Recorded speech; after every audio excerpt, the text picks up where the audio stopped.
Terkait wacana operasional angkutan batubara di Sungai Musi yang sebelumnya hanya 12 jam akan dijadikan 24 jam, pihak Pemkor Palembang masih akan menunggu petunjuk dari Pemprov Sumsel yang saat ini tengah merancang peraturan.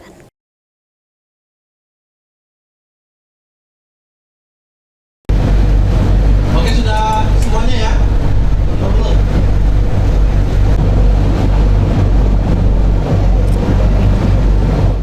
Terkait wacana operasional angkutan batubara di Sungai Musi yang sebelumnya hanya 12 jam akan dijadikan 24 jam.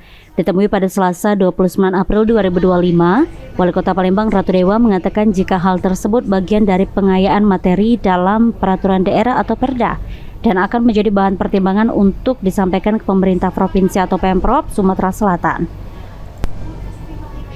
Sejauh ini angkutan batubara yang melintas di Sungai Musi belum dikenakan retribusi karena dalam dokumen Perda yang disampaikan ke Pemprov Sumsel 50% materi yang ada perlu perbaikan sehingga mengharuskan Pemkor Palembang melakukan usulan kembali tentang Perda transportasi sungai.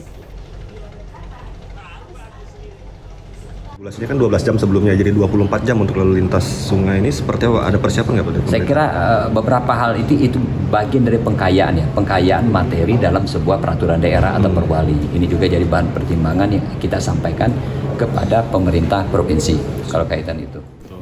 Sementara itu, Kepala Dinas Perhubungan Kota Palembang Agus Supriyanto menyampaikan Raperda tersebut sudah disampaikan ke Pemprov Sumsel untuk harmonisasi dan saat ini masih menunggu petunjuk dari Pemprov Sumsel yang saat ini sedang merancang aturan. Wacana operasional angkutan batubara di Sungai Musi yang sebelumnya hanya 12 jam dan akan dijadikan 24 jam selaras dengan program PT KAI yang akan meningkatkan kapasitas transportasi batubara menjadi 85 juta ton pada tahun 2030.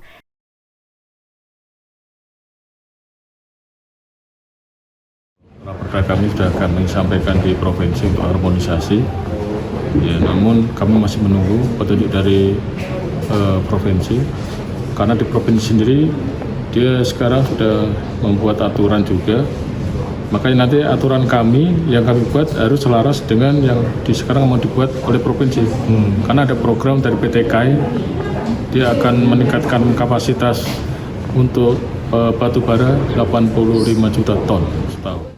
Ditambahkan Kepala Dinas Perhubungan Kota Palembang untuk rencana penarikan retribusi angkutan batubara di Sungai Musi masih akan diajukan melalui Perda. Sandi Pratama, PAL TV.